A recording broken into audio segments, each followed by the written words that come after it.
আমাকে যদি বলে যে বাংলাদেশের শিক্ষা ব্যবস্থা আপনি কত নাম্বার দিবেন, আমি বলবো 5 দিব। মুখস্থ বিদ্যা, এই মুখস্থ বিদ্যা দিয়ে জীবনে কিচ্ছু হয় না। আমাদেরকে কি শেখানো হয়? উত্তর মুখস্থ করা। এটা কোথায় কাজে লাগাবেন? আপনাকে আমি যদি বলি যে বঙ্গবন্ধু কত সালে পৃথিবীতে এসেছে, কত সালে গিয়েছে, এটা আমার লাইফে কি ইম্প্যাক্ট ফেলে? কিচ্ছু হবে না এইসব জেনে এই লাভ সাল হবে আমি না। মুখস্থ করে কি করব? রবীন্দ্রনাথ কত সালে কি করেছে, তার কয়টা বই আছে, ঘোড়া নাকি শেষের কবিতা, লাভ কি আমার জীবনে?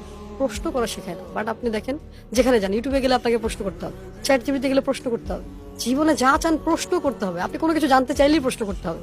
সো উইদাউট কোশ্চেন আপনি কিভাবে বড় কিছু হবেন? আপনি শুধু অ্যান্সার খোঁজেন, মুখস্থ করেন। ক্রিয়েটিভ হবে কখন জাতি? অথচ উন্নত বিশ্বের দিকে তাকান, এই সিস্টেমই নেই। আমাদের যে শিক্ষা ব্যবস্থা এখনো চেঞ্জ হয়নি। মানে কিভাবে আমি বুঝি না, এই শিক্ষা ব্যবস্থা দিয়ে আপনি কি করবেন? আপনি 20 বছর পড়াশোনা করে আবার শিখতে হয়, চাকরি হয় না। 11 লক্ষ বেকার ছেলে ঘুরে বেড়াচ্ছে, শিক্ষিত বেকার। তাহলে 20 বছর কি শিখলাম? 20 বছরের কি শিক্ষার কি প্রয়োজন 20 ছিল? বছর আপনাকে বড় করা হয়েছে। জীবন থেকে এই 20টা বছরের মানে এটা কিন্তু অনেক মূল্যবান একটা সময় নষ্ট হয়ে যায়। আর ওই যে প্রাথমিক শিক্ষা, এটা আমার কাছে মনে হয় ম্যাট্রিক পর্যন্ত এনাফ, ইন্টার পর্যন্ত এনাফ। এর পরের শিক্ষাগুলো আমার কাছে মনে হয় সাবজেক্ট ওয়াইজ হওয়া উচিত। আচ্ছা, আমার কথা হচ্ছে, আমার বাংলা সাহিত্য পড়ার কি দরকার? এই সাবজেক্টটা কেন রাখতে হয়েছে?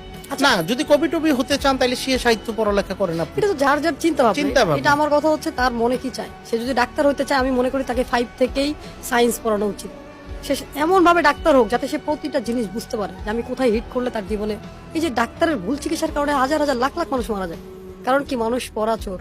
সে ডাক্তারি শিখতে যেও চুরি করছে, পড়ে নাই। মুখস্থ বিদ্যা মুখস্থ করেছে, পড়ার জন্য উত্তর দিয়েছে, এখন মনে শেষ। থাকতেছে না, এখন আর মনে থাকতেছে না। কারণ সে যদি প্র্যাকটিক্যালি করতো। আচ্ছা আমাকে বলেন, এমবিবিএস করার পরে আবার ইন্টার্নি করতে হবে কেন? তার জীবন থেকে কতগুলো সময় নষ্ট হলো। তাহলে এমবিবিএস এ কি শিখাইলো তাকে? মাস্টার্স পাস করে আবার কম্পিউটার কেন শিখতে হবে? মাস্টার্সের পদ্ধতি মাস্টার্সের ভেতরেই থাকতো ওই সাবজেক্ট গুলো, এই যা যা যা দরকার এই সাবজেক্ট গুলো। 20 বছর শেখার পরে ইংলিশ বলতে পারি না আমরা, হুম। তাহলে কি ইংলিশ শেখায়? এই শিক্ষা ব্যবস্থা আমাদেরকে শেখায় দাসত্ব। বিবিএ করার পরে সে চাকরি খোঁজে, তাহলে তার বিজনেস লার্নিং নেওয়ার কি দরকার? মানে আমি যখন এই প্রশ্নগুলো বলে, সবাই বলে যে আপনি কি প্রশ্ন করেন এগুলো। এটা তখন মানুষের কাছে উল্টা মনে হয়। বাট আমি যেটা বলছি ইটস রাইট, কারণ আপনাকে সমাজ এমন ভাবে ট্রেন করছে, আপনার জীবনটা ধ্বংস করছে।